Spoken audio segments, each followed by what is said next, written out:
ဒီမှာယာတီဥရုနည်းနည်းလေးအေးလို့ထင်တယ်နော်ကျမလည်းချောင်းနေဆိုပြီးအတန်နေဝင်တယ်သို့တော်လည်းပဲဖခင်နာမတော်ကိုချီးမွမ်းပါတယ်ကျမအခုကျမဒီမှာဆရာတွေကိုပြောတယ်ပေါ့နော်ဆိုဖို့ကျမကိုထဲတဲ့အခါမှာကျမပြောတယ်တပုတ်ထဲလားလို့ကျမမေးတဲ့အခါရတယ်တဲ့မိုက်ကင်ပြီးမစင်းလဲရပါတယ်တဲ့မိုက်ကျမလက်ထဲရောက်ပြီဆိုကျမအချိန်ပဲပေါ့နော်ဒါပေမဲ့ကျမအချိန်လေးစားသောအဖြစ်နှစ်ပုတ်တော်ချီးမွမ်းပါမယ်လို့ပထမတစ်ပုတ်အနေနဲ့ယေရှု၌သာဆိုတဲ့သခြင်းလေးကိုအရင်ဆုံးချီးမွမ်းပေးခြင်းနဲ့ပြီးတဲ့အခါမှာကျမ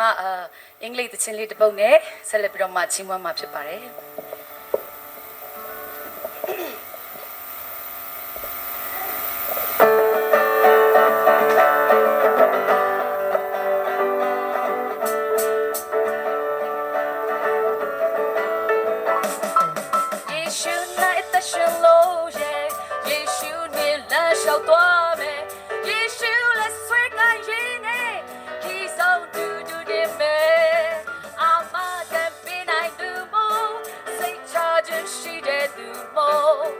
ယုံကြည်မှုအပြည့်နဲ့ယေရှုနဲ့ရှောက်လမ်းပါအပြည့်နိုင်နေတော်သူဝေချေကြောင့်စိတ်ပင်ပန်းသူလုံရင်းနဲ့တိုးနေတော်သူဝမ်းမြောက်ဆုံးလင်းစေမေဘိုးလေးသူစိတ်မပြောနိုင်သူလမ်းပြောက်ပြီးစေရနေသူအနေဆုံးလေးလမ်းလို့ယေရှုနဲ့ရှောက်လမ်းပါယေရှုကိုဒီမှာရှိတဲ့သူတိုင်းကသိကြတယ်။ယေရှုကပြောတယ်။ဝန်လေး၍ပင်ပန်းသောသူပေါင်းတို့ငါထံသို့လာကြလို့ငါဒီချမ်းသာပြီ။အာမခံချက်ပေးတဲ့ဘုရားဖြစ်တယ်။တင့်မှာအဖြစ်ဘလောက်ပဲများများသူကတင့်ကိုချစ်လျက်ခွင့်လွှတ်လျက်ရှိပါတယ်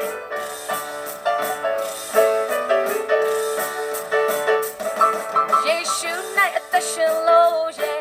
ယေရှုနဲ့လမ်းလျှောက်သွားမယ်။ယေရှုလက်ဆွဲကရင်နဲ့He's on to me. I'm a gambler do more. Say charge and she did do more. ယုံကြည်မှုအပြည့်နဲ့ယေရှုနဲ့ရှောက်လမ်းပါအပြည့်နိုင်နေတော့သူဝေချေကြောင့်စိတ်ပင်ပန်းသူလုံရင်းနဲ့တိုးနေသွားသူဝမ်းမြောက်ဆုံးလင်းစေမေဝန်လေးသူစိတ်မပြောနိုင်သူလမ်းပြောက်ပြီးစေရနေသူ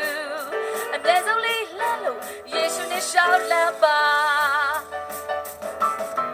Walking with Jesus walking every day all along the way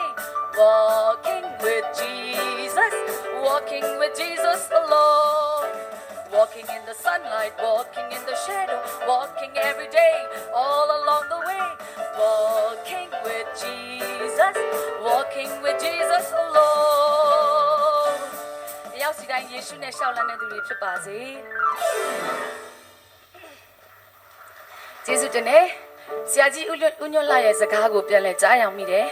သူကလက်ခုပ်တန်ကြားရင်မစင်းဘူးတဲ့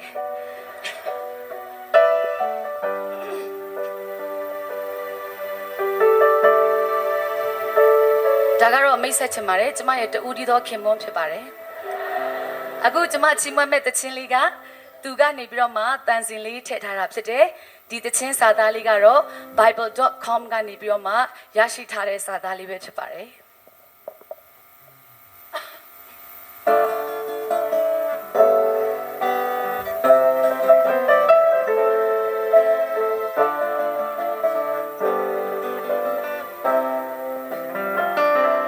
When I fall, He lifts me up. When I feel, He forgives. When I'm weak, He is strong. When I'm lost, He is the way. When I'm afraid, He is my courage. So thank you, Jesus. Oh, thank you, Lord. When I'm stumbled, He steadies me. When I'm hurt, He heals me. When I'm broken, He's made When I'm blind, He leads me. When I'm hungry, He feeds me. So thank you, Jesus. Oh, thank you, Lord. He is everything for everybody, everywhere, every time and everywhere. He is God. He is faithful. I am His, and He is mine.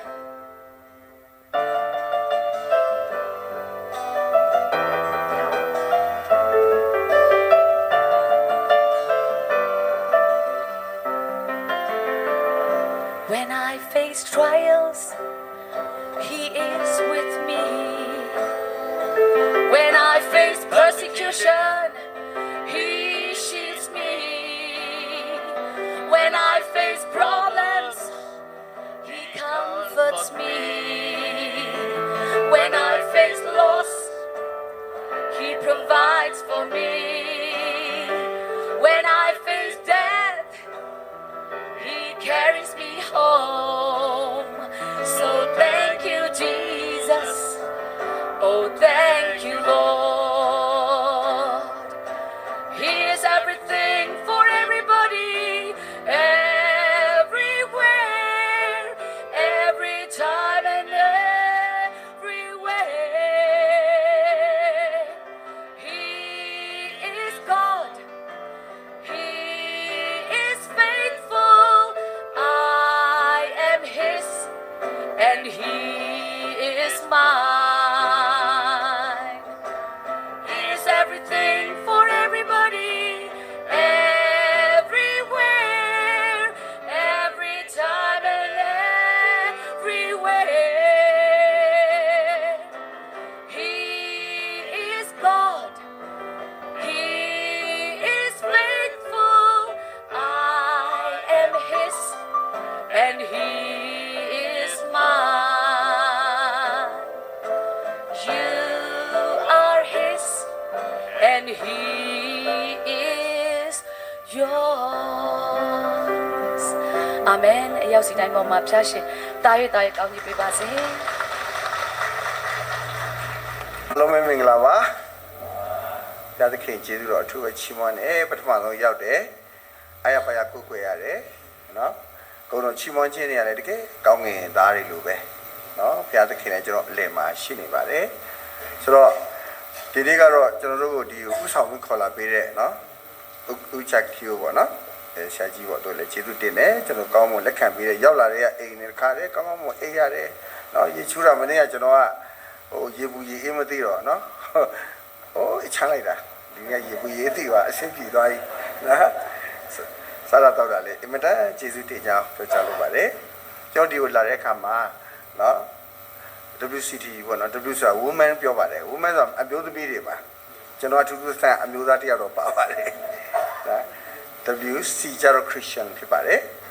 ယုံကြည်သူများပေါ့နော်ခရစ်ယာန်အဲ့တော့ CT ကျတော့ပါလဲဆိုတော့သူက temperance ပေါ့ temperance ဆိုတာတော့ဒီရှောင်ကျက်တာပေါ့နော်self control နော်ဘယ်လိုကောင်းလဲချုပ်တီးတာပေါ့ဒီနေ့ကျွန်တော်တို့ချက်ချက်ဒီမှာမောထူကပါလဲကားတိုင်းထမ်းတာပေါ့နော်ချုပ်တီးတာပေါ့အဲ့တော့ user union အားလုံးပါဝင်လို့ရတယ်ကျွန်တော်ဒီအခုလာတဲ့အထက်မှာတော့ gain ပေါင်းစုံလူမျိုးပေါင်းစုံအသင်းတော်ပေါင်းစုံပါပါတယ်နော်ဒီမှာကျွန်တော်တို့အားလုံးတစ်ကမ္ဘာလုံးပါလဲအဲ့လိုပဲနော်အမျိုးသမီးတွေအားလုံးအဓိကသူတို့ဆူတောင်းခြင်းနဲ့နော်ကမ္ဘာကြီးကိုနော်ကျွန်တော်တို့တိုက်ပွဲဝင်နေတာပါဘာလို့ကျွန်တော်တို့ဒီမှာတိုက်ပွဲတွေရှိတယ်ဝိညာဉ်ရေးရမှာကြည့်တဲ့အခါမှာလူတွေကမတူဘူးဥပမာကျွန်တော်အားလုံးကဘာတူလဲဆိုတော့သခင်ယေရှုကိုယုံကြည်တဲ့အခါမှာအပိကဲတဲ့ပိုင်ရှင်မြင်တဲ့လက်ခံတဲ့အခါမှာအဲ့မှာအတွင်းလူလို့ပြောတယ်ဒုတိယနော်ဝိညာဉ်လူကမွေးလာတယ်အပြင်လူကရှိတယ်ဇာတိလူကတော့ရှိပြီသားဆိုတော့မွေးလာတဲ့အခါမှာသူ့ကိုဘာလုပ်ရလဲဆိုတော့နှုတ်တိုက်ရတယ်နှုတ်တိုက်ရင်တဖြည်းဖြည်းနဲ့အဲ့ကလေးလေးကထိုင်လာတယ်ပြီးတော့တွားလာတယ်လမ်းလျှောက်လာတယ်ဖြည်းဖြည်းချင်းကြီးလာတယ်ပေါ့နော်ကျွန်တော်ဝိညာဉ်ရေးအသက်တာမှာလည်းအဲ့လိုပါပဲ ချက်ချင်းမကြီးပါဘူးဒါကြောင့်ကျွန်တော်တို့ဒီမှာတိတ်ဝမ်းတာခလေးတွေဒီဘုရားကျောင်းအပြည့်တော့ဘုရားကျောင်းတက်ဆောင်မယ်တော့အားပေးတယ်ခလေးတွေဘာလို့အားရပါရကိုကိုချီးမွမ်းပြီးတော့နော်တကယ်ကိုဘယ်လိုကောမလဲဘုရားနာမတော်ပေါ့နော်ချီးမွမ်းဖို့ရှိပါတယ်ကိုကိုကိုရှိပါတယ်အဲ့ကမှကြီးလာတဲ့အခါမှာနောက်ပြီးတော့ကလေးအရွယ်မှာတော့ကလေးအဆင့်ပေါ့နော်ဒါပေမဲ့ကြီးလာတဲ့အခါမှာတော့ကလေးလိုသွားလို့မရတော့ဘူးပိုပြီးတော့ smart ဖြစ်လာမယ်ပိုပြီးတော့လောက်ရမယ်အလုပ်တွေရှိလာတယ်အဲ့ချိန်မှာတစ်ချက်ကပါဆိုတော့ temperance เนาะကျွန်တော်တို့ချုပ်တီးရမယ်ဟာတွေရှိပါတယ်ချုပ်တီးဖို့လိုအပ်တဲ့အရာတွေရှိပါတယ်ကိုလှုပ်ချင်တယ်သို့တော်လည်းမလှုပ်တဲ့အခါမှာမလှုပ်တဲ့အရာတွေရှိဖို့လိုအပ်ပါတယ်ချုပ်တီးခြင်းကသိအရေးကြီးပါတယ်ဒီနေ့ဒီအရာကိုကျွန်တော်တို့ဝိညာဉ်အားနေတဲ့လူတွေကတော့နားမလည်ဘူးဘာဖြစ်လဲငါဘကအရက်တောက်တာငါဘကကွန်းစားတာငါဘကเนาะဒါပေမဲ့တကယ်တော့ဝိညာဉ်ရေးချက်လာလေးဘာတူးလဲတော့ဘုရားသခင်ကလေဘုရားသခင်ရဲ့ထူးဆန်းမှုတစ်ခုကလေကျွန်တော်တို့ကိုသွားဆွဲတင်တာကပ္ပဦးချက်1:28မှာလူသားတွေကိုကျွန်တော်တို့ဖန်ဆင်းပြီးတဲ့အခါမှာလေလာတဲ့မြတ်ပြစွာမွေးဖွားပါတဲ့မြေကြီးကိုပြည့်စေပါတဲ့နိုင်ပါတဲ့ပြောပါအုပ်ဆိုးပါဘုရားလိုတော့နော်မနေ့ကကျွန်တော်တို့ဒီနာက missionary တင်ကြရောက်တဲ့အခါမှာကျွန်တော်ဘယ်လိုခံစားရလဲဆိုတော့ဒီအမေရိကန်သာသနာပြုတွေဒီကိုလာတာဘာကိစ္စလဲကျွန်တော်အဲ့တော့ပုံတွေပြန်ကြည့်တဲ့အခါမှာကျွန်တော်ချင်းလူမျိုးတွေကကျွန်တော်ထင်တယ်အင်ဂျီတော့မရှိဘူးเนาะတလောက်ချမ်းတာသူတို့ကိုခါအကောင်းနေထင်တယ်เนาะဟာတခါလေမျက်နှာလည်းမသိဘူးထင်တယ်เนาะအဲ့ခက်ကပြောတာပါအမေဒီလူတွေကလာတာနဲတဲ့အဝေးအခုကျွန်တော်လာတော့ကားနဲ့တော့မှတော်တော်ကြာတာသူတို့လာတာခြေချင်းလားမြင်းစည်းသလားဘာလားတော့မသိဘူးလာတဲ့ဒီလိုကောင်းမှမဟုတ်เนาะခက်အရေးထဲမှာဝက်ဝင်နေကြားနေဘာညာလဲရှိအောင်ပါပဲရောက်လာပြီးတော့ကျွန်တော်တို့ကိုလာပြီးတော့ခရစ်တော်ကြောင့်လာပြီးတဲ့တရင်ကောင်းလာဝင်ပြတယ်ဆိုတာနေတဲ့တတိတော့မဟုတ်ဘူး။နောက်သူတို့မှဘာမှရစရာလည်းမရှိဘူးသိကြတယ်။အမှခလေးလေးတယောက်လည်းတွေ့ရတယ်သိသွားတာ။ဒီကလေးတွေကတလောက်ရာသီဥတုပြင်းထန်တလောက်ယောဂထူတော့လည်းသိသွားတာပေါ့။မဟုတ်ရောက်ကြတာတွေ့ရတယ်။သူစားတာသူတို့အထဲမှာရှိတဲ့ခရစ်တော်ကဒီကကျွန်တော်တို့ကိုချစ်ပြီးတော့အဲ့ဒီအချက်ကအကြီးတော့အာရပါရလာပြီးတော့နော်အဲ့မှာဒီကောင်းကောင်းလေးလုပ်ထားတယ်ကျွန်တော်တွေ့တာဟာလေလုယာပဲ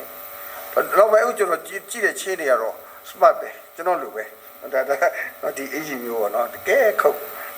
အစေကြီးနဲ့ဟာတခါလေဟိုအမေရိကရောက်တယ်ဟိုအင်္ဂလန်တကယ်ကိုဖျားချီးမြောက်တာတွေ့ရတယ်အရင်တော့ကျွန်တော်ကကရင်လူမျိုးကျွန်တော်ကရင်လူမျိုးလည်းအဲ့လိုပဲအရင်တော့ကျွန်တော်တို့ဗမာပြည်ဆိုတာကဗမာတွေမွန်တွေရခိုင်တွေရှမ်းတွေလောက်ပဲ civilize ဖြစ်တာကျန်တဲ့ကျွန်တော်တို့ကချီတွေကရင်နဲ့ချင်းနေတော့ဟိုးတော်တဲ့တောင်ထဲမှာနော်ဗမာတွေစစ်တိုင်လေးလာပေါ်တာဆွဲပြီးတော့ကျွန်တော်တို့သွားပြီးတော့ဝိုင်းလုတ်ပေးပြီးသိကြီးနှိမ့်ဆက်ခံရတယ်ဒါပေမဲ့အဲ့ဒီနောက်ပိုင်းအင်္ဂလိပ်အုပ်စုအင်္ဂလိပ်တွေကလည်းတလောက်ကြီးတော့မဟုတ်တော့နိုင်ငံကြီးအုပ်စုဒါပေမဲ့အဲ့ဒီအမေရိကန်သာသနာပြုကြီးတွေလာပြီးတော့ကျွန်တော်တို့ကိုခရစ်တော်အကြောင်းပြောတယ်သတင်းကောင်းဝင်များပြီးတဲ့အခါကျွန်တော်ခရစ်တော်ရပြီးတဲ့အခါမှာကျွန်တော်လူမျိုးတွေကလေခရစ်တော်အားဖြင့်ကျွန်တော်တို့တိုးပွားလာတယ်ကြီးပွားလာတယ်မင်္ဂလာရှိလာတယ်ဟာလေလုယာအာမင်ဒါကြောင့်မလို့ကျွန်တော်တို့ဒီခရစ်တော်ကိုကိုယ်ချီးပွားနေတဲ့အခါမှာလေအားရဝမ်းသာတွေ့ရတော့သိဝမ်းသာတယ်ဒီနေ့ကတော့ကျွန်တော် temperance ပေါ့နော် temperance ဆိုဝိညာဉ်ရေးမြင့်မားလာတဲ့အခါမှာကျွန်တော်တို့လွတ်ကိုလွတ်ရမယ်အချက်ဖြစ်ပါတယ် temperance မလုပ်ဘူးဆိုရင်ဘာဖြစ်မလဲတမန်ကျမ်းစာမှာရှမ်းစုံရတဲ့ပုံကိုယ်တစ်ပါးရှိတယ်အားလုံးသိပါတယ်မွေးလာတွေကသူကကောင်းကြီးနဲ့မွေးလာတာဟာစပင်းရှင်မဲစပင်းမတော့ရဘူးတကယ်နာဇရီလူနေနဲ့မွေးလာတယ်တခွန်အားလည်းကြီးတယ်ရန်သူအများကြီးကိုတယောက်တည်းနဲ့ရှင်းပလိုက်တာသို့တော့ temperance မလုပ်တဲ့အခါမှာအသေးကောင်မထိနဲ့အသေးကောင်တော့ထိတယ်ဟာအသေးကောင်တွေကမယူလို့စားတယ်မတောက်နဲ့တောက်တယ်သူများတဘာအမျိုးသမီးတော့သွားလုပ်တယ်ဘာဖြစ်လဲသူလှုပ်ချင်တာလှုပ်တဲ့အခါမှာသူစားချင်တာစားတဲ့အခါမှာလေနောက်ဆုံးသူ့ရဲ့ဘဝလေးဝမ်းနဲ့ဆိုတာဇက်သိမ်းသွားတယ်နော်မျက်စိအဖောက်ခံလိုက်ရတယ်ဘုံတော်လည်းမထင်ရှားဘူးနောက်ဆုံးမှဝမ်းနဲ့ဆိုတာတက်သွားတယ် temperance တိတ်ရေးကြီးပါတယ်ကျွန်တော်ဝိညာဉ်ရေးမှာတိဆောက်တဲ့အခါမှာနော်ကာမဂုဏ်ချုပ်တီးခြင်းဆိုတာတိတ်ရေးကျွန်တော်တမန်တော်ကြီးရှင်ပေတရုကနှစ်ပေတယ်မှာမင်းတို့လည်းဆက်ပြီးတော့ယုံကြည်ခြင်းဟုတ်ပြီပြီးတော့တီလာပြီးတော့ကာမဂုဏ်ချုပ်တီးခြင်းလို့သူသုံးမှာတစ်ဆင့်ပြီးတစ်ဆင့်တက်ခိုင်းတယ်ဒီကျွန်တော်တို့အဲ့ဒီအကြောင်းအရာကျွန်တော်အမျိုးသမီးတွေဆူတောင်းတာအဲ့ဒါပဲ temperance မရှိတဲ့အခါမှာကြောက်ဆုံးမှုတွေအများကြီးဖြစ်ပါတယ်ဘလောက်ဖျားသခင်နဲ့ဆဆဘလောက်ပဲဖျားကောင်းကြီးပေးတကယ်ပထမဆုံးဣသရေလလူမျိုးတွေရှင်ပြီးကြီးရှောလူ temperance မရှိတော့သူလှုပ်ချင်တာလှုပ်တယ်အလုံးမဟုတ်တဲ့ရှောက်လှုပ်နောက်ဆုံးသူဝမ်းနေဆိုတာသူအဆုံးသတ်သွားတယ်သူမှဘိတ်သိက်ရှိတယ်နော်ဘိတ်သိက်ရှိပေမဲ့ဖခင်ရဲ့အတန်ကိုသူနောက်ပိုင်းမှာသူနားမထောင်တော့အဲ့ခါမှာနတ်ဆိုးကဝင်လာတာပဲအဲ့ခါမှာနောက်ဆုံးဘိတ်သိက်ရှိတဲ့အခါမှာဒါဝိဒ်လည်းသူ့မတတ်ဘူးတခြားလူမျိုးလည်းသူ့တတ်လို့မရအောင်အဲ့ခါမှာသူ့ဓာတ်နဲ့သူ့ဘိတ်သိက်နဲ့သူ့ကိုပြန်တတ်ဝမ်းနေဆိုတာဘုန်းတော်မထေရှားပဲအဆုံးသတ်သွားတယ်တော့ဒီနေ့ကျွန်တော်တို့ temperance အကြောင်းကိုဒီနေ့ပေါ့နော်ကျွန်တော်ခွန်အားယူရအောင်ဒီနေ့အသင်းတော်ရဲ့တင်းမှလည်းကားတိုင်းထိုင်ကားတိုင်းကကိုညင်းပေရမှာနော် temperance ရဲ့သဘောတရားလှုပ်ချင်တယ်ဒါပေမဲ့မလှုပ်တဲ့အခါမှာမလှုပ်ဘူးကွာညင်းပေလိုက်တာနော်အဲဒီ temperance ဖြစ်ပါတယ်တမန်တော်ကြီးရှင်ပေါလုလည်းအဲ့ဒီစကားကိုအားပေးခဲ့ပါတယ်ဂလာတိထဲမှာဝိညာဉ်အသီးပြားဟာတဲ့အဲ့ထဲမှာကာမဂုဏ်ချုပ်တီးခြင်းချစ်ချင်းဝမ်းမြောက်ခြင်းညီတယ်ပြီးတော့ကာမဂုဏ်ချုပ်တီးခြင်းတမန်တော်ကြီးရှင်ပေါလုရတယ်သူ့ဘဝသိအံ့ဩစရာကောင်းတယ်သူရင်တော့ခရိယန်လည်းမဟုတ်ဘူးခရိယန်တွေကိုလည်းသူအထင်မှားတယ်ခရိယန်တွေဆိုတာသူ့အတွက်ကဒါအယူလွဲတယ်ဖျားကိုစော်ကားတဲ့ဘာသာသူအဲ့လိုမြင်ပါတယ်မြင်တဲ့အတိုင်းပဲသူလိုက်ပြီးတော့တားဆီးပါတယ်တားဆီးနေသူခရစ်တော်နဲ့သွားတွေ့တယ်တွေ့နေအဲ့ခရစ်တော်ကိုသူစိတ်ဝင်စားပြီးတော့ခရစ်တော်နဲ့အတူသွားလိုက်နေဘယ်ထိရောက်သွားလဲဆိုတော့ကောင်းကင်နိုင်ငံထိရောက်သွားတယ်တတိယကောင်းကင်ဘုံလို့တောင်းတယ်ကောင်းကင်နိုင်ငံရောက်ပြီးပြန်ဆင်းလာတဲ့အခါမှာသူရေးလိုက်တဲ့ကျမ်းစာဓမ္မသစ်ကျမ်းမှာအများဆုံးပဲเนาะဒီယောမကနေဟေဘရဲထိဘာတွေ့ရလဲဆိုတော့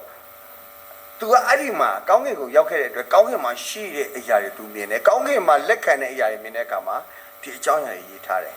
ကာမဂုဏ်ချုပ်တီးခြင်းဆိုတာလည်းတစ်ချက်ကျွန်တော်တိဆောက်ရမယ်အဖြစ်ပါပါတယ်ဒါကြောင့်မလို့ကာမဂုဏ်ချုပ်တီးခြင်းအဖြစ်ဘာဖြစ်တယ်လဲဟွာတမန်ကျမ်းစာထဲမှာဒံယေလဆိုတဲ့ပုဂ္ဂိုလ်ရှိပါတယ်သူကလေးလေးပါသူကကျွံဘဝနဲ့သူတိုင်းပြည်ကဖျားကိုးကွယ်တော်လဲပဲဖျားသခင်နဲ့တွားတော်လဲပဲနောက်ပိုင်းမှာဖျားစကားနားမထောင်တဲ့အခါမှာချုပ်တီးခြင်းနဲ့မရှိတော့ဘူးအရက်တောက်ခြင်းတောက်တယ်ဘယင်တွေလည်းပောက်ကြရလို့တရားသူကြီးတွေလည်းပောက်ကြရလို့နောက်ဆုံးဘာသာရေးခေါင်းဆောင်တွေကစာပောက်ကြရလို့လာတဲ့အခါမှာဖျားသခင်ကဝမ်းနေစွာနဲ့အဲ့ဒီ kingdom ယူဒเนาะပထမဆုံးမြောက်ပိုင်းเนาะ Israel နောက်ပိုင်းယူဒအကုန်ရှင်းထုတ်ပြတယ်ဖျားသခင်ကထူးဆန်းတဲ့တစ်ချက်ကလေသူကကျွန်တော်တို့ကောင်းချီးပေးရတယ်ဒါပေမဲ့ကျွန်တော်အသက်တာထဲမှာဘုန်းတော်မထင်ရှားတော့ဘူးကောင်းတဲ့အသီးတွေမသိတော့ဆိုရင်ပို့ပြီးကောင်းတဲ့လူကိုသူကထည့်ပေးပါတယ်အဲ့ဒီဣသရေလတွေဖိတ်ပြီးဘာဘုလုံရှင်ဘင်ကိုပေးလိုက်တယ်ဘာဘုလုံရှင်ဘင်ကအဲ့ဒီဣသရေယူဒာကိုတော့သိမ့်ပိုက်ပြီးတော့ဒန်ယေလကိုခေါ်သွားတယ်ဒန်နီယယ်ကိုခေါ်သွားတယ်ချင်းလို့တော့ဘယ်လိုဖတ်လဲဒန်နီယယ်လားဒန်နီယယ်လားဒန်နီယယ်ဂျင်းနီယယ်နော်ဒန်နီယယ်ရောက်သွားတယ်အဲ့ကမှသူ့အဖေနဲ့လည်းဝေးသွားပြီသူ့မိသားစုနဲ့လည်းဝေးသွားသူလှုပ်ချင်တာလှုပ်လို့ရပြီဘယင်ကလည်းကြွေးတယ်ကောင်းကောင်းစားတယ်သို့တော်လည်းသူနှုတ်ကပတ်တော်အတိုင်းသူ့ထဲမှာဘာပဲပါသွားလဲနှုတ်ကပတ်တော်ပဲပါတယ်ညင်ညူးတဲ့အရာတွေမစားရအောင်ဒါပဲသူ့စိတ်ကညင်ညူးတဲ့အရာတွေမစားအောင်မစားဘူးကွာ temperance လုပ်တဲ့အခါမှာဘုရားသခင်တဆင့်ချင်းသူဆွတ်တင်တယ်နေဗုခဒ်နေဇာလက်ထက်မှာသူဝကြီးချုပ်တိဖြစ်သွားတယ်မကဘူးသူသားဘယ်လရှာဇာလက်ထက်မှာလည်းဖြစ်တယ်မကဘူးလူမျိုးပြောင်းသွားတော့ဒီဘဘလိုနီယန်ကနေပြီးတော့ဒီဘက်ဆီးရီးယားတို့เนาะဒီဘက်အဆီးရီးယားဘီယင်းနေเนาะဒီ Cyrus တို့ဘာလို့တက်လာတဲ့အခါမှာလဲသူဆက်လက်ပြီးတော့ဝင်ကြီးဖြစ်တယ်ဘုရားသခင်ကကျွန်တော်အမြင့်ဆုံးမှာထားချင်ပါတယ်ဟာလေလုယာဘုရားသခင်အဲ့လိုတော့เนาะကအသက်ကြီးပြီဆိုပြီးတော့ကိုယ့်ကိုယ်လည်းအထင်မသေးနဲ့ဘုရားသခင်ဟိုစသုံးတာမောရှေเนาะမိုးဆက်တော့เนาะမောရှေကိုတာစသုံးတာအသက်80မှာအခုဒေါ်နယ်ထရန့်လည်းချနေတယ်เนาะအသက်မပူနဲ့ချတော့အားပေးတယ်လူငယ်ကြီးပဲမပေါတော့လူငယ်ကလည်းဆွတ်တင်မှာပဲဒန်နီယယ်လို့เนาะဂျိုးဆက်လည်းအဲ့ဒါပဲသူ temperance လုပ်တယ်သူ့ရဲ့သခင်မင်းမလားသူကလိကကြမောင်လေးအစတော့ကြုံမဲခေါ်မှာဟောကြုံတော့တာလူချင်တော့မောင်လေးဒါပဲဘာဖြစ်လဲ no temperance ဆိုအဲ့ဒါသူလည်းယောသလည်းယောသလားဂျိုးဆက်လားဘယ်လိုခေါ်လဲသူဂျိုးဆက်နော်ဂျိုးဆက်သူလည်းယောက်ျားပဲအသွေးသားနဲ့တခါလဲတခါတလေလဲနော်တောင်းချမ်းချင်ပါပဲသို့တော်လဲသူဖះကိုကြည့်တယ်နော်ဖះမကြိုက်တာငါမလုပ်ဘူးတဲ့ temperance ဆိုတာလေဖះနဲ့တွားတဲ့အသက်တာပါဒါကြောင့်ကျွန်တော် temperance အဲ့ဒီအတွက်လေဂျိုးဆက်ကဘယ်ထိဖြစ်သွားလဲဆိုတော့နောက်ဆုံးအဲ့ဒီ Egypt တစ်ခုလုံးကိုကင်တွင်နိုင်တဲ့နော်ပုဂ္ဂိုလ်ဝကြီးတကယ်ဖြစ်သွားတယ်ဘုရားသခင်ကျွန်တော်ဆွတ်တင်ချင်ပါတယ် ဒီနေ့ကျွန်တော်ချေလူမျိုးထဲမှာလည်းတကယ်နိုင်ငံရဲ့အမြင့်ဆုံးနော်ဒုသမရဆိုရရာသူဖျားသခင်ပြီးတယ်နော်ဟာဒါတကယ်တော့တခြားဘာသာဝင်တွေရဲ့နိုင်ငံကြီးပါဒါကလည်း80လောက်ကသူတို့ဒါပေမဲ့သူ့ရဲ့အကြောင်းကိုကျွန်တော်ဒီဒုသမရရဲ့အကြောင်းကိုကျွန်တော်ကြားတဲ့အခါမှာသူကစစ်ကထွက်ပြီးတော့သူစက်ယုံတွေမှာလုပ်တယ်ပေါ့နော်ဒီအစိုးရစက်ယုံနဲ့ပထမတော့သူကအရက်စက်ယုံလားမသိဘူးသူလုပ်တယ်အရက်မတော့ဘူးတဲ့နောက် secret စက်ယုံမှာလည်းသူလုပ်တယ်တော့အကြီးပေါ့နော် secret မတော့ဘူးတဲ့သူရဲ့အသက်တာနော် temperance တနည်းပြောရင် holy ဖြစ်တဲ့အခါမှာဘုရားသခင်ဒီနေ့သူ့ second တော့ဒုသမရဖြစ်ရွေးကောက်တယ်နော်ဒါကြောင့်မလို့ကျွန်တော်တို့ဒီနေ့အသက်တာတွေမှာ temperance လုပ်ခြင်းကဘာဖြစ်စေလဲဆိုတော့ holiness တန်ရှင်းခြင်းကိုဖြစ်စေတယ်ဖျားအလိုတော်ကိုတာ၍မြင်စေတယ်ဖျားတက်စီတဲ့လမ်းကိုတက်သွားတယ်အကယ်၍သာဒန်နီယယ်ကအဲ့ဒီဘယင်တိုက်တဲ့အရက်တွေပဲလှိမ့်တော့နေအခုလို့ဆိုအရက်သမားဖြစ်ပြီးတော့နော်ငငယ်ရွယ်နဲ့တည်သွားမှာပဲနော်ဒီဘာခေါ်လဲအသေးတွေကျွန်းပြီးတော့ဒီဂျိုးဆက်လည်းနော်အဲ့ကောင်မလေးပေါ့နော်ပေါ်တီဖာမိမအနောက်ကိုလိုက်ပြီးတော့ဟေးအမကြီးရဲ့ဘာညာကွတ်ကွတ်ဆိုရင်လည်းသူလည်းဘာမှဖြစ်လာမှာမဟုတ်ဘူးနော်ဒုတိယလိန်ငယ်ပဲနေသွားမယ်ပဲနော်နောက်သူယောက်ျားသိလည်းနော်လေဘေးပြတ်သွားမှာပဲနော်ဒါကြောင့်မလို့ဒီနေ့ကျွန်တော်အသက်တာ temperance ကျွန်တော်တို့တယောက်နဲ့တယောက်စုံစမ်းပုံမတူပါဘူးနော်ဒီနေ့ကတော့ကျွန်တော်တို့ကတော့လာတာတော့အဓိကတော့ဒီထိုဘာကိုပေါ့နော်ထိုဘာကိုဆိုတာဒီဆေးလိပ်တို့ကွန်တို့နောက်ပြီးတော့ alcohol ပေါ့ alcohol ကဒီအရက်တို့ဘီယာတို့နောက်ပြီးတော့ဒီမူးယစ်ဆေးတွေပေါ့အခုကျွန်တော်တို့တိုင်းပြည်မှာတအားများလာပြီအတင်းတော်ကြီးထဲမှာလည်းဝင်လာပြီအဲ့ခါမှာဘာဖြစ်လဲဆိုတော့မိသားစုဝင်နေမှာဖျားသခင်ကတနည်းပြောခရစ်တော်ကတစ်ဖက်ကအကြီးကျယ်အလုပ်လုပ်တယ်စာရန်ကလည်းအောက်ကနေပြီးတော့အကြီးကျယ်အလုပ်လုပ်တယ်အဲ့ဒါကျွန်တော်ကာဖို့တားဆီးဖို့ဖြစ်ပါတယ်ဒီ alcohol တွေဒီဘာခေါ်လဲဒီtobacco တွေကလူကိုဆွဲလန်းစေပါတယ်ဆွဲလန်းစေတယ်ကြိုက်တယ်ပေါ့နော်ကျွန်တော် cell တွေကိုဘုရားသခင်ကလေဖန်ဆင်းထားတာအံ့ဩစရာကောင်းတာလေဒီမှာကျွန်တော်ဆရာဝန်ကြီးတွေပါတယ်လူတယောက်ရဲ့ကိုယ်ခန္ဓာအခုနော်လေ့လာတာတော့နေတာမဟုတ်နှစ်ပေါင်းများစွာအချိန်ယူရတယ်ကုသဖို့ဘာတွေလုံနေလဲဟာနှလုံးကဘလို့ခုန်နေလဲသွေးကြောတွေကအသက်ရှူတဲ့အခါမှာအောက်ဆီဂျင်ဘလို့အများကြီးပဲအံ့ဩစရာဘုရားပေးထားတယ်ဘယ်လောက်ထိလဲဆိုတော့37 trillion ဒီ DNA cell တွေကိုဘုရားပေးထားတယ်အဲ့တော့ကိုစာရန်ကဘာလုပ်လဲဆိုတော့ကျွန်တော်တို့ကိုဒီ tobacco တို့နော်ဒီဘာခေါ်မလဲ drugs တို့နော်ဒီ alcohol တို့အရက်တို့နော်မူရည်ဆေးတွေနဲ့ကျွန်တော်ထည့်ပြီးတော့ဒီ cell တို့ဖြူချတာဖျက်ဆီးတာဒါလို့တမန်တော်ကြီးရှင်ပေါလုကဘာပြောလဲဆိုတော့မင်းတို့ကိုခန္ဓာတဲ့ဖျားပေးတဲ့ဗိမာန်တော်နော်တဲ့ဖျားကိတ်ဝတ်ချင်တာတဲ့ဖျားကိတ်ဝတ်တယ်နော်တဲ့မဖျက်ဆီးနဲ့နော်တဲ့ဖျက်ဆီးရင်ဖျားသခင်ဖျက်ဆီးလိုက်မယ်ဒါတချို့လူတွေနော်ကျွန်တော်ယုံကြည်သူတွေပါပဲဘုရားသခင်ကောင်းကြီးပေးတော်လေပဲသူတို့ဘဝပျက်စီးသွားတာသူတို့ temperance မရှိလို့ဖြစ်ပါတယ်ဒါတော့ကျွန်တော်ဒီနေ့ဝိညာဉ်ရေးရပါတော့ကျွန်တော်တို့ကဆေးချင်းပြီးတော့ temperance အကြောင်းစဉ်းစားကြပါစို့ခုနဆရာနော်ဖတ်သွားပါတယ်အဲ့ဒီနှုတ်ကပတ်တော်တစ်ချက်ကျွန်တော်ဒီတစ်ခေါက်ဖတ်ပြပါမယ်ပမာလို့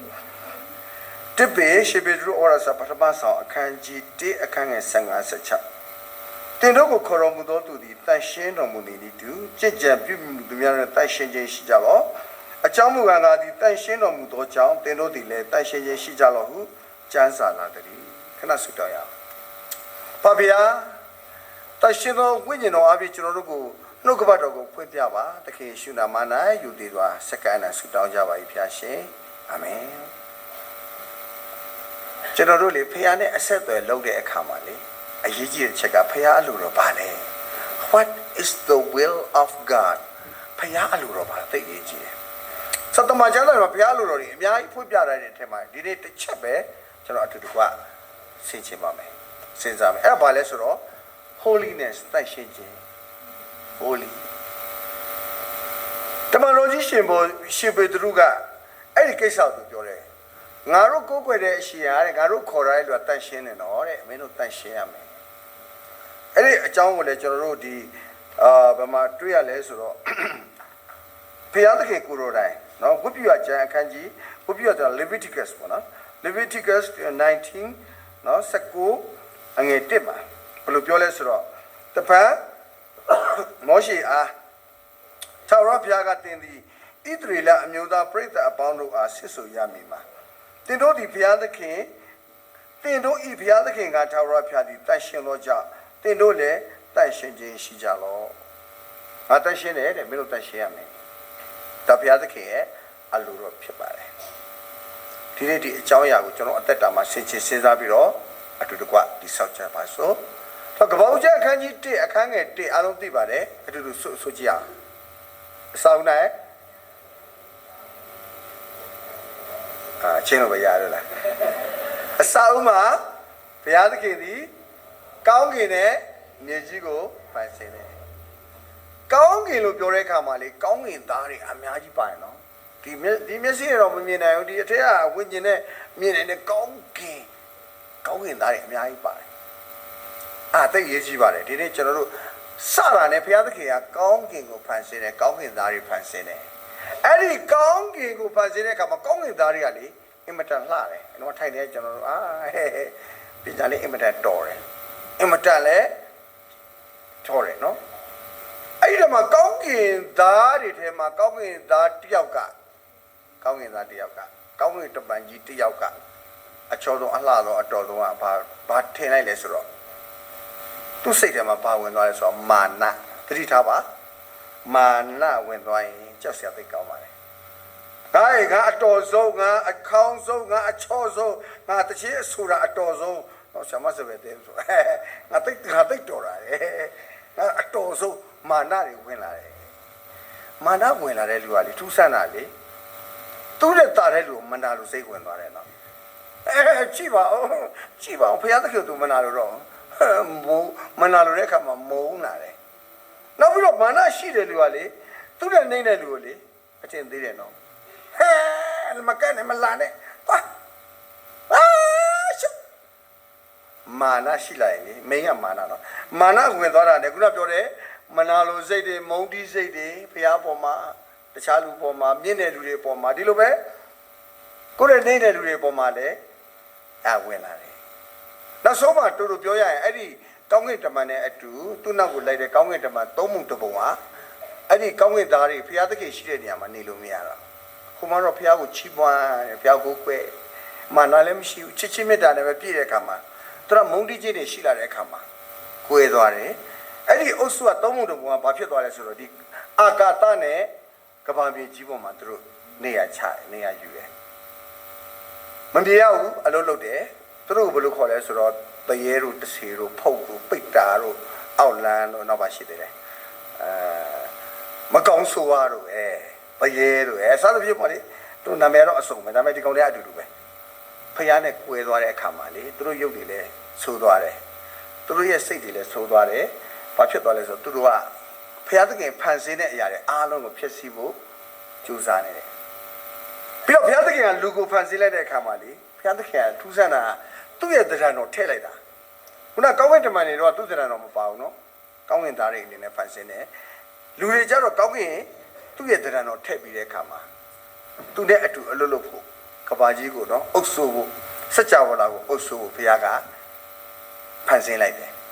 ကောင်းချီးပေးလိုက်တယ်သို့တော်လည်းပဲပထမဆုံးလူအာဒါစပြီးတော့ဒီနတ်ဆိုးရဲ့ဆွဲဆောင်မှုကိုခံယူတယ်နော်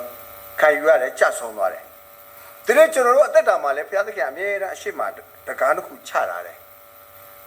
ကောင်းသောလမ်းဆိုသောလမ်းအသက်ရှင်ရလမ်းသေရလမ်းကြိုက်တာလို့ကျမ်းစာအရာဖတ်တဲ့အခါမှာများသောအားဖြင့်ဒီဘက်အကူပဲထိုးကြကုန်တယ်ဘာကြောင့်လဲဆိုတော့သူတို့ဘုရားစကားနားမထောင်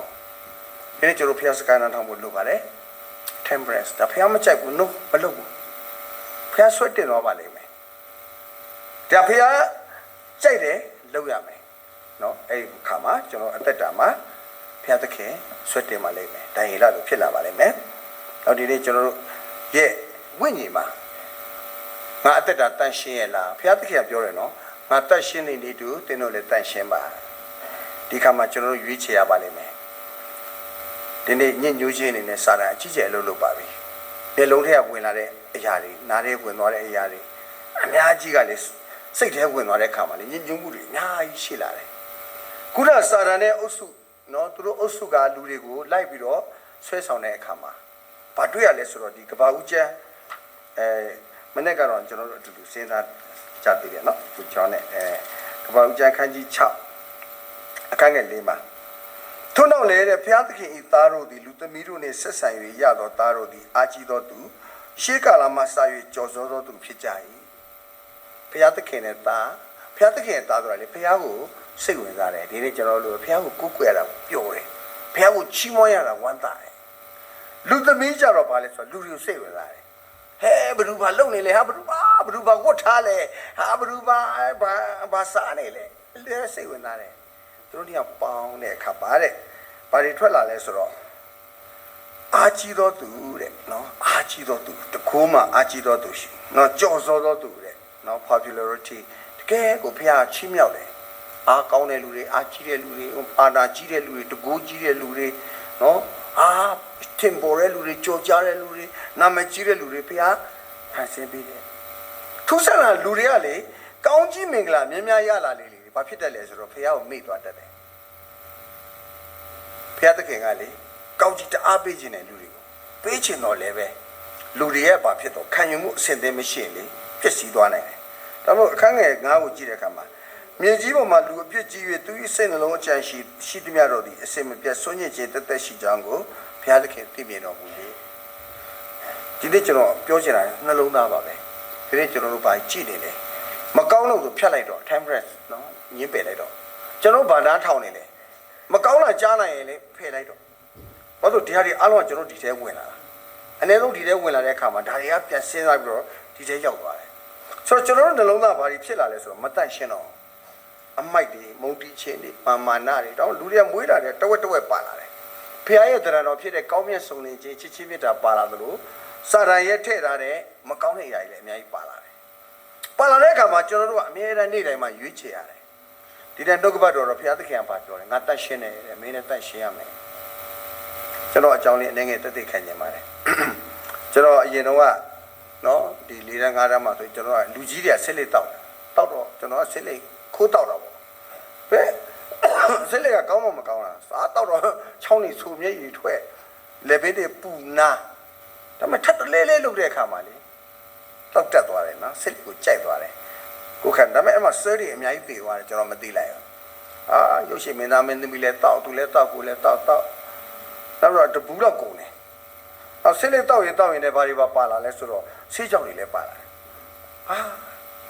မသိမသာနော်စာရန်ကဖြက်စီးနေတာဒီလူကြီးတွေအများစုသတိထားပါနောက်ပြီးတော့ဆက်လက်တော့မကောင်းဘူးလို့ငါအဆုတ်တွေမကောင်းဘူးလို့သိလာတဲ့အခါမှာဖယ်ပြီးတော့ကုန်းပြန်စား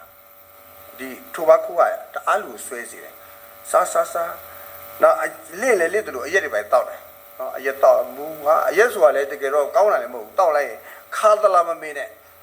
အမှထွက်တယ်ကျွန်တော်တောက်တာအမှထွက်တယ်နော်ဒါပေမဲ့တောက်တာပဲခဏလေးအရက်ဆိုင်သားသွားရင်နေ့တိုင်းသွားရင်လေအမေအနောက်ကိုရှူရင်ကြိုက်လာတယ်ဟာပြီးတော့တောက်လာနောက်ဆုံးမှကျွန်တော်အမှုတော်ဆောင်ရင်းနဲ့ဘုရားသခင်ကဘာပြောလဲဆိုတော့ငါတန့်ရှင်းတယ်တဲ့မင်းတန့်ရှင်းရမယ်ဘုရားသခင်မလိုပါဘူးဟိုဆရာကြီးလည်းတောက်တာပဲဟိုဆရာကြီးလည်းချတာပဲဟိုဆရာကြီးလည်းစားတာပဲမဟုတ်ဘူးတဲ့မင်းနဲ့ငါနဲ့ဆိုင်တယ်တဲ့မင်းတန့်ရှင်းခြင်းအရေးကြီးတယ်တဲ့မင်းအသက်တာမှာရုပ်လည်းတန့်ရှင်းရမယ်အတွင်းကနှလုံးသားလည်းတန့်ရှင်းရမယ်ကိုတော့အဲ့ကျွန်တော်တော့မနိုင်ဘူးလို့ကိုတော့ပဲလုပ်ပြီးပါရတယ်တဲ့အဲ့ခါမှာကျွန်တော်နားထဲမှာကဘယ်လိုဖြစ်လာလဲဆိုတော့ရေဝင်သလိုလေရေဝင်သလိုခံစားရတယ်ဒီလိုထုတ်လိုက်ရင်ဤထွက်သွားတယ်ဆရာဝန်နဲ့ပြတော့ပထမဆရာဝန်ကကြည့်ပြီးတော့နောက်နှာခေါင်းထဲကရှာတော့ဗောနော်ရှာတော့ဒီနားမှာမတွေ့တော့နှာခေါင်းထဲရှာတော့ကင်ဆာတဲ့ဒီဆရာဝန်ပောက်ကရပြောပြီးကဘာမှနောက်ဆရာဝန်တယောက်ထပ်ပြောင်းတယ်သူလည်းပြောတယ်ကင်ဆာအဲ့ဒါနဲ့ကျွန်တော်စိတ်ထဲကြဘုရားသခင်ဘာလုပ်ရမလဲငါပြောတယ်လေမင်းတန့်ရှင်းမင်းမဖြတ်တာကိုမဖြတ်တာအဲ့ဒါမှမဖြတ်တာမင်းအသက်တာမတန့်ရှင်းသေးဘူးလေငါတန့်ရှင်းအောင်ငါလုပ်ပေးမှာခါလဲခွဲစိတ်လိုက်တာအဲ့ဒီရန်ကုန်မှာခွဲစိတ်တော်ခါရတယ်ပြီးတော့ဗာလဲကျွန်တော်ဟိုကတွင်းရတယ်ကီမိုရှိကျတွင်းတဲ့ခါမှာကတုံးပြောင်းသွားတယ်အမွှေးတွေအကုန်ကျွတ်သွားတယ်ဘာမှမရှိတော့အမွှေးတွေပြောင်းပလင်းခါရုပ်ကပြောင်းသွားတယ်နော်လူကြီးကလည်းဘာရုပ်ထွက်သွားမှမသိနော်ဒီလေထိုးရတဲ့ဘာမှလည်းစားလို့မရတော့ဘာစားအရသာတွေအကုန်ပြတ်သွားတယ်ဘုရားသခင်ကျေးဇူးပဲတော်ပါပြီမရဘူးတဲ့မင်းတော့ကောင်းပါလေတဲ့နော်အဲ့ချိန်မှာကျွန်တော်ဘာလို့နောက်တော့ဘာဖြစ်လဲဆိုဓာတ်ကေရတယ်15ကဒီမှာဓာတ်ကေခါတဲ့ဒီ level နဲ့အကုန်ဘာခေါ်လဲလောင်းလာရေလေးတစ်လောက်တစ်ဆက်တောက်ရင်လေမျက်ရည်ပါထွက်တယ်အဲ့ကမှကျွန်တော်ဟေရှာယအခန်းကြီး6ကိုနားလဲသွားတယ်အဲ့ချိန်မှာဟေရှာယလူတွေအထဲမှာနေတော့မသိတာဘူးဒါဖျားနဲ့တကယ်တွေ့တဲ့အချိန်မှာဖျားတန့်ရှင်းတယ်ဆိုတာတွေ့တဲ့အခါမှာခ ကိုတော့တတ်ရှင်းတယ်ကျွန်တော်နှုတ်ကညင်ညူတယ်ရတယ်တဲ့ကိစ္စမရှိဘူးတဲ့ဟိုဘေးမှာတော့မိခဲယူပြီးတော့တို့လိုက်တဲ့ခါမှာလောင်သွားတာဩတက်ကိနေတော့အဲ့ဒါပဲဘုရားသခင်တက်ကိပေးလိုက်တာဟေရှာရအောင်တန့်သွားမှာနော်ဒီနေ့ကျွန်တော်တို့အသက်တာမှာဆွဲလန်းနေတာရှင်ဖြတ်လိုက်တော့တော့မဖြတ်လိုက်ဘုရားသခင်တက်ကိပေးလိမ့်မယ်နော်တချို့ကကိလို့မရခေါ်ပါသွားတယ်နော်ဒါကျွန်တော်ဒီနေ့အသက်တာမှာဗာဆွဲလန်းနေတယ်အရက်လားဆေးလေးလားဘိန်းလားမူရည်ဆေးလားဒါမကုတ်မိတ်ဆွေတခါကျရင်ကိုလည်းမဆွဲဘူးနော်အခုမိသားစုကိုပန်ဝင်ကျဆွဲလန်းနိုင်ရှိတယ်အဲ့ကြတော့ကျွန်တော်တော့ပြောရင်လေသူတို့ကမဲတော့မလွယ်ဘူးနော်ဘာလို့ ရလဲသူတို့ကိုဆူတောင်းပေးရတယ်ဆူတောင်းခြင်းအင်မလန်တကူပါပဲခုနပြောတဲ့စာတန်နဲ့အဖွဲ့ရလေဒီအကြီးကျယ်အလုပ်လုပ်တယ်နော်အကြီးကျယ်အလုပ်လုပ်ဘယ်လောက်ထိလုပ်လာဆိုလူတွေကိုလေ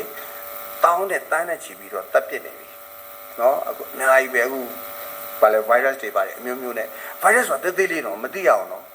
မျက်စိနဲ့မတွေ့နိုင်အောင်အဲ့ဒီတေးသေးလေးကလေလူတကူလုံးတပ်ပလိုက်တာနော်အဲ့လောက်ထိဖြစ်နေဒါကသူတို့အလုပ်လုပ်နေပြီတစ်ဖက်ကလည်းသခင်ယေရှုကလည်းအကြီးကျယ်လုပ်နေအခုကျွန်တော်2020ဆိုတာလေ crit the great နော် crit တော့အချိန်ရန်တရားကြီးတစ်ခုလုံးလည်းချုပ်ကင်ထားပြီးတရုတ်ပြည်မှာနေတိုင်းနော်အင်ဒိုနီးရှားတို့ဘာလို့နေတိုင်းလူတွေပြောင်းလဲလာတယ်တစ်ဖက်ကလည်းစာတန်အလုပ်လုပ်တဲ့အခါမှာဟိုအမေရိကတို့ဘာလို့အင်္ဂလန်တို့ဘာလို့အသင်းတော်ကြီးတွေပြုတ်ပြက်ကုန်ပြီပြုတ်ပြက်တယ်ဆိုတာဖခင်ကြောင့်လူသိမ်းမရှိတော့ဘူးဗလီတွေဖြစ်ကုန်နော်နှစ်ဖက်ဖြစ်လာပြီဖခင်သခင်လည်းအလုပ်လုပ်တယ်စာတန်လည်းအလုပ်လုပ်တယ်ကျွန်တော်ဂျားထဲမှာနေလို့မရတော့တိုက်ရတော့မယ်တော့ကျွန်တော်ဒီမှာရောက်နေတာစာတန်ကိုတိုက်ဖို့ပဲဟာလေလုယာတော့ဆုတောင်းခြင်းနဲ့တိုက်ပါတကူနဲ့တိုက်ပါတောက်တော့လက်တွဲပြီးတိုက်ပါတခါကျတချို့တိုက်ပွဲတယောက်တည်းမရှင်းနိုင်ဘူးဥမာအပြင်အခုဆိုIraq ဆိုပါတော့ Iraq နိုင်ငံကနော်အမေရိကန်နဲ့ချတော့ကအမေရိကန်အင်အားကြီးတယ်လေတော်တယ်လေဒါပေမဲ့အမေရိကန်တယောက်တည်းသွားလွတ်ပေးပါလားအယူတော်ရှာတွေ့ရမဟုတ်တယောက်တည်းတိုက်လို့ပြတဲ့ပွဲတွေအများကြီးပဲဒီနေ့ရှင်ဘောလူကိုယ်တိုင်ပြောပါတယ်မင်းတို့ငါတို့ရန်သူအားတဲ့အသွေးသားမရှိဘူးတဲ့ဟိုအသင်းတော်ဟိုကိုင်းဟိုလူမဟုတ်ဘူးတဲ့မိုးကောင်းရင်မှနေတဲ့နတ်ဆိုးတဲ့အရေးကြီးရနော်အဲ့နတ်ဆိုးတွေကဝင်ပြီးတော့အလွတ်လွတ်တာတမန်ကျမ်းစာထဲမှာတယောက်ရှင်ပေတရုတခင်ယေရှုကဘာမေးလဲဆိုတော့ဟဲ့တဲ့ကောက်ဘလို့မြင်လဲတဲ့ရှင်ပေတရုကဘာပြောလဲကျန်တဲ့တပည့်တော်မဖြစ်နိုင်ဘူးနော်ရှင်ပေတရုကိုရောအားတဲ့မေရှိယပဲတဲ့တပါးတီတော့သားတော်ကိုရောဘုရားရဲ့သားတဲ့အဲ့ကမှတခင်ယေရှုကသူ့ဘာပြန်ပြောလဲဆိုတော့မင်းကိုယ်တိုင်ပြောတာမဟုတ်ဘူးနော်တဲ့မင်းအထက်မှာရှိတဲ့ဘုရားကပြောတာတဲ့ဘုရားဝိညာဉ်တော်ပြောနေတာတဲ့မင်းအပြင်ကအသင်းတော်တည်ဆောက်မယ်တဲ့ငါကြောက်ဖြစ်စေမယ်မင်းကိုပေါ့အပ်မယ်အဲ့တော့လည်းဖတ်ပြီးတော့နည်းနည်းသိမကြောက်ဘူးတော့သခင်ယေရှုကပြောတယ်ငါအသေးခံရမယ်ပြောတော့ရှင်ပေတရုကဟေးမလုံးနဲ့ငါအဲ့မှာတော့ဆရာကြီးဖြစ်သွားပြီလေအသက်လည်းကြီးတာယေရှုမင်းလှုပ်ချင်တာမလုံးနဲ့ငါလှုပ်ချင်တာလုပ်မယ်မင်းကားလိုက်မှာတော့တေးကြမလို့ငါခိုင်းတဲ့အတိုင်းလုပ်မင်းဘယင်လို့ငါဝင်ကြီးလုပ်မယ်မခရစ်တော်သူ့ဘာပြောလဲအချင်းစာတာငါတော့သူဆုတ်လို့လူတယောက်တည်းပါနော်တရှင်တော်ဝိညာဉ်တော်ဝင်တဲ့အချိန်မှာတိဆောက်တဲ့သူဖြစ်လာသလိုလူတယောက်တည်းမှာပဲစာတန်ဝင်သွားတဲ့အချိန်မှာကြဆုံတဲ့တနည်းပြောရင်စာတန်ဖြစ်သွားတယ်ကျွန်တော်လည်းတခါကိုယ့်ကိုဆေးချင်ပါဒေါသတအားထွက်လာပြီးတော့စာတန်လို့မာနတအားကြီးလာပြီးကိုယ့်ကိုတော်တော်ဟုတ်ကြီးထည့်တယ်စာတန်လို့နေပြီအဲ့ချိန်ကျရင်ကိုခရစ်တော်ပြကိုတော့မရတော့ဘူးကျွန်တော်ကိုတော့နော်ဒါကျွန်တော်ဒီနေ့အသက်တာပါဖခင်ဘက်ကိုတိုးပြီးတော့အားပြုဖို့ရှိတယ်ကလေးသူငယ်တွေအများကြီးတွေ့တော့ဝမ်းသာတယ်သူတို့လည်းနှုတ်ကပတ်တော်ပေးပါရှော့မတွေ့နဲ့နော်ရှမွေလဆိုငယ်ငယ်တည်းကသူကဖခင်အတန်ကြားလာပြီသူတို့အားဖြင့်ဒီကျွန်တော်တို့ရဲ့လူမျိုးစုအားဖြင့်ကျွန်တော်တိုင်းပြည်ကိုခရစ်တော်ရဲ့မြတ်တာခရစ်တော်ရဲ့သာသနာခရစ်တော်ရဲ့သတင်းကောင်းအေဝံဂေလိနဲ့အတူနော်ဒီအရက်တွေထဲဆေးလိထနော်ဒီမကောင်းတဲ့ဒီမူရစီတွေလွတ်မြောက်ဖို့ကျွန်တော်တာဝန်ရှိလာပြီအတူတကွလှုပ်ဆောင်ရအောင်ဒီမှာလဲကျွန်တော်တို့ပြန်သွားတဲ့အခါမှာလဲဒီမှာနော်ဒီမှာဆွတောင်းဖွဲ့အမျိုးသမီးဖွဲ့တွေ12နိုင်ပြည့်တိုင်းမှာနော်ကိုယ်အိမ်မှာပဲဖြစ်ဖြစ်အလုံးလုံးနဲ့ခဏနားပြီးတော့ကျမ်းစာဖတ်ပြီးဆွတောင်းကြရအောင်ကျွန်တော်တိုင်းပြည်အတွက်လူမျိုးအတွက်နော်ဟိုခရစ်တော်ရတော်လည်းပဲဘယ်လိုခေါ်မလွတ်မြောက်နေတဲ့သူတွေအတွက်ဒီကွာဆွတောင်းကြပါစို့အားလုံးကိုဖခင်ကောင်းချီးပေးပါစေအာမင်